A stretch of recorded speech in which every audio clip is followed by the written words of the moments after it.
নমস্কার, আপনাদের সকলকে আমার ইউটিউব চ্যানেলে স্বাগত। তো আজকে আমি যে বিষয় নিয়ে আলোচনা করব সেটা হচ্ছে নতুন ইউটিউবাররা যখন ইউটিউবে আসে তখন তারা অনেক রকম ভুল করে এবং সেটা তাদের অজান্তে, তারা অনেক কিছু জানে না এবং ইউটিউবের কমিউনিটি গাইডলাইন্স হয়তো তারা অনেকেই ফলো করে না। ফলে অনেক রকম ভুল তারা করে বসে এবং তারই মধ্যে একটি বিশেষ ভুল নিয়ে আমি আজকে কথা বলবো। তো একদম মূল কথায় চলে যাই। তো এটা দেখতে পাচ্ছেন, এটা আমার অফিসিয়াল ইউটিউব চ্যানেল এবং আমি এখানে রেগুলারলি ভিডিও ছাড়ি। তো আমি আপনাদেরকে জীবন্ত বা লাইভ দেখাবো, বা আপনি বলতে পারেন যে একদম মানে ওপেন দেখাবো যে কি হতে পারে, যে ভুলটা নিয়ে আমি কথা বলছি তো কি হতে পারে তার জন্য। তো নর্মালি নতুন ইউটিউবাররা যখন ইউটিউবে ভিডিও ছাড়ে তারা কিন্তু সঙ্গে সঙ্গে রিচ বা ভিউ কিছুই পায় না এবং সাবস্ক্রাইবার কাউন্টিংও ইনক্রিজ হয় না। নর্মালি এটার কারণ হচ্ছে অন্ততপক্ষে 2 মাস ধরে ইউটিউবে ভিডিও ছাড়তে হয়, তারপর ইউটিউবে একটা চ্যানেল হিস্ট্রি ক্রিয়েট হয় এবং দেন আস্তে আস্তে ইউটিউব আপনার ভিডিওকে প্রমোট করে।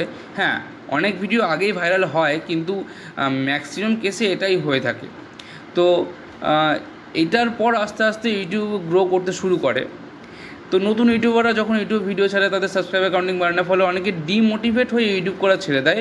আবার অনেকে নিজেরা একাধিক অ্যাকাউন্ট বা জিমেল অ্যাকাউন্ট ক্রিয়েট করে তারা কিন্তু নিজের চ্যানেলকে সাবস্ক্রাইব করে নেয়। হ্যাঁ, এইখানে সবথেকে বড় ভুল। এর ভুলটা কোথায়? যখন একই ডিভাইস থেকে, মানে সেটা হতে পারে যে আপনার স্মার্টফোন বা আপনার ল্যাপটপ বা কম্পিউটার, তো যখন ওই একই ডিভাইস থেকে একাধিক ইমেল দিয়ে একটা চ্যানেলকে সাবস্ক্রাইব করা হচ্ছে তখন ইউটিউব অ্যালগরিদম খুব সহজেই বুঝে যায় যে এটা একজনেরই ইমেল অ্যাকাউন্ট, মানে এতগুলো ইমেল অ্যাকাউন্ট একজনেরই এবং এই চ্যানেলটারও তার। ফলে ইউটিউব অ্যালগরিদম ওই পার্টিকুলার চ্যানেলের জন্য ওই ইমেলগুলোকে ব্যান করে দেয়। ফলে সাপোজ আপনার সাবস্ক্রাইবার কাউন্টিং 100 ছিল এবং সেটা আপনি হয়তো আরও 5টি জিমেল অ্যাকাউন্ট ক্রিয়েট করে 5টি সাবস্ক্রাইবার ইনক্রিজ করলেন, আপনি দুদিন পর দেখবেন সেই 105টা সাবস্ক্রাইবার কমে গিয়ে 100 হয়ে গেছে। এবং এটা মানে আমি আপনাদেরকে দেখাবো কী করে হয়। আমার সাথে এটা হয়েছে এবং আমি সেটাই আপনার সাথে শেয়ার করছি ভিডিওটা। আমার এক্সট্রা একটা ইমেল অ্যাকাউন্ট ছিল এবং আমি সেটা দিয়ে সাবস্ক্রাইব করেছিলাম। আমি দুদিন পর দেখছি যে একটা ইনক্রিজ হয়েছিল, সেই একটা কমে গেছে। এবং আমি আপনাদেরকে দেখাচ্ছি, এটা হচ্ছে আমার অফিসিয়াল চ্যানেল। তো এখানে আপনি দেখতে পাচ্ছেন যে এটা আমার চ্যানেল বলেই এখানে কাস্টমাইজ ম্যানেজ ভিডিওস এখানে দেখাচ্ছে। এবার আমি যাব আমার অন্য ইমেলটাতে। তো এটা দেখতে পাচ্ছেন আমার অন্য একটা ইমেল থেকে আমি এটা ওপেন করেছি আমার চ্যানেলটাকে। তো এখানে সাবস্ক্রাইব করতে বলছে, মানে এটা আমার চ্যানেল নয়। তো আমি এটা সাবস্ক্রাইব করলাম, আপনি দেখতে পাচ্ছেন 171টা ছিল এবং আমি রিফ্রেশ করছি। তো দেখুন এটা 171টাই কিন্তু রয়ে গেছে, ইনক্রিজ হয়নি। আবার দেখুন আমি আনসাবস্ক্রাইব করলাম, তো আমি আবার রিফ্রেশ করছি, দেখুন এখানে 171টাই রয়ে গেছে। অর্থাৎ আমি যে সাবস্ক্রাইব বা আনসাবস্ক্রাইব করছি তাতে কিন্তু আমার চ্যানেলের সাবস্ক্রাইবার কাউন্টিংয়ের ইনক্রিজ বা ডিক্রিজ কোনোটাই হচ্ছে না।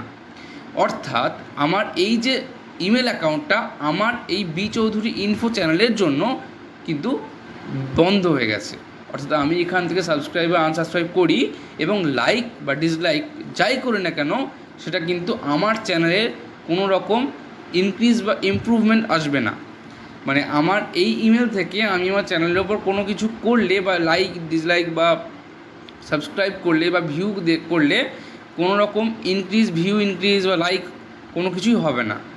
আচ্ছা, তো এটার কি ক্ষতি হতে পারে? তো ক্ষতি হতে পারে বলতে, সাপোজ আমার এক্সট্রা একটা ইমেল অ্যাকাউন্ট ছিল এবং সেটাকেও ইউটিউব অ্যালগরিদম খুব সহজেই বুঝে নিয়েছে। তো নতুন ইউটিউবাররা কিন্তু একাধিক ইমেল অ্যাকাউন্ট ক্রিয়েট করে। ফলে মেবি হতে পারে নর্মালি একটা মোবাইল নাম্বার থেকে ম্যাক্সিমাম 4-5টা ইমেল অ্যাকাউন্ট ক্রিয়েট তারা করে এবং তারা যখন তাদের চ্যানেলকে সাবস্ক্রাইব করে, তো এরকম হতে পারে যে এটা একটা ব্যাড ইম্প্যাক্ট ক্রিয়েট করে। অবশ্যই ব্যাড ইম্প্যাক্ট, কেননা ইউটিউব অ্যালগরিদমে খুব ক্লিয়ারলি বলা আছে যে একটা ডিভাইস থেকে যখন আপনি একটা ভিডিওকে বারবার দেখবেন বা মানে আপনার চ্যানেলের ভিডিওগুলোকে বারবার দেখবেন এবং ওয়াচ টাইম ইনক্রিজ করার চেষ্টা করবেন, তখন সেটাকে ব্যাড ইম্প্যাক্ট মানা হয়। তাহলে আমি যদি মনে করি যে সেটা যদি ব্যাড ইম্প্যাক্ট হতে পারে, তাহলে ইউটিউব অ্যালগরিদম খুব সহজে যখন এটা ধরে ফেলতে পারছে যে একই ব্যক্তি একাধিক ইমেল ক্রিয়েট করে তার নিজের চ্যানেলকে সাবস্ক্রাইব করছে, তাহলে তো সেটা একটা আরও বড় ব্যাড ইম্প্যাক্ট। এবং এর জন্য মেবি ইউটিউব অ্যালগরিদমের কাছে একটা রিপোর্ট চলে যায় এবং ইউটিউব অ্যালগরিদম আপনার চ্যানেলটাকে ফ্রিজ করে যেতে পারে। এছাড়াও পরবর্তীকালে আপনার চ্যানেলটিকে ইউটিউব কিন্তু প্রমোট করবে না। এতে আপনার কোনো লাভ তো হলোই না, বরঞ্চ ক্ষতি হলো। লাভ হলো না কেননা আপনি 100টা ইউটিউব সাবস্ক্রাইবার ধরুন আপনার রয়েছে, আপনি ধরুন 4টে ইনক্রিজ করলেন বা 5টা ইনক্রিজ করলেন, তো এই 4টে বা 5টা ইনক্রিজ করে কিন্তু আপনি আপনার চ্যানেলকে 1K-তে নিয়ে যেতে পারবেন না, মানে 1K সাবস্ক্রাইবার কাউন্টিংয়ে নিয়ে যেতে পারবেন না। এবং যখন সেটা আবার কমে 100 হয়ে গেল এবং আপনার চ্যানেলে একটা ব্যাড ইম্প্যাক্ট চলে এলো, তখন কিন্তু নেট ফল মাইনাসে। ঠিক আছে, মানে আপনার চ্যানেল ইউ ক্যান সে যে একটা ব্যাকলিস্ট হয়ে গেল ইউটিউবের তরফ থেকে, যে আপনার চ্যানেলটি একটা রিপোর্ট পেয়েছে এবং এই চ্যানেলটিকে প্রমোট করার কোনো প্রয়োজন নেই, কেননা এই ইউটিউবার খুব ভালো হয়তো ভিডিও দেয় না, লোকজন দেখে না, তাই সে এই কাজটা করছে। এটা ইউটিউব কিন্তু খুব ভালো করে বুঝে নেবে এবং এর জন্য হয়তো এই 4-5টা সাবস্ক্রাইবার ইনক্রিজ হওয়ার জন্য কিন্তু মানে এই কাজটা করার জন্য ওই ইউটিউবারের জার্নিটা অনেক বেশি কঠিন হয়ে যাবে। তো সেই জায়গায় দাঁড়িয়ে আমি বলবো যে নর্মালি যেভাবে আপনি ভিডিও দিচ্ছেন সেভাবে দিতে থাকুন। আপনার এরকমভাবে সাবস্ক্রাইবার ইনক্রিজ করার কোনো প্রয়োজন নেই, আপনি এতে বরঞ্চ আপনার ক্ষতি হবে। এবং একটা খুব ইম্পর্টেন্ট কথা নতুন ইউটিউবারদেরকে স্পেশালি বলবো যে একদিনে না হোক, একদিন সব হবে। তো ধৈর্য রাখো। ইউটিউব এখন খুব কম্পিটিশন বেড়ে গেছে, হাজার ভিডিও ডেলি পোস্ট হয়।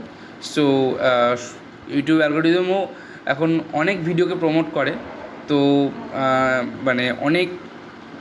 মানে ভিডিও যখন বেড়ে যাচ্ছে তখন কম্পিটিশন অনেক বেশি, ফলে ধীরে ধীরে হবে, সময় লাগবে।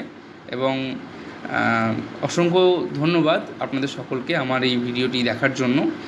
যদি আপনারা আমার এই চ্যানেল থেকে বা আমার এই ভিডিও থেকে কোনো রকম লাভ পেয়ে থাকেন বা লাভবান হয়ে থাকেন, কোনো বিষয়বস্তু আপনাদের ভালো লেগে থাকে, তাহলে আমাকে সাপোর্ট করবেন, সাবস্ক্রাইব করবেন এবং ভিডিওটি আপনার নতুন ইউটিউবার বন্ধুদের সাথে শেয়ার করবেন। অসংখ্য ধন্যবাদ।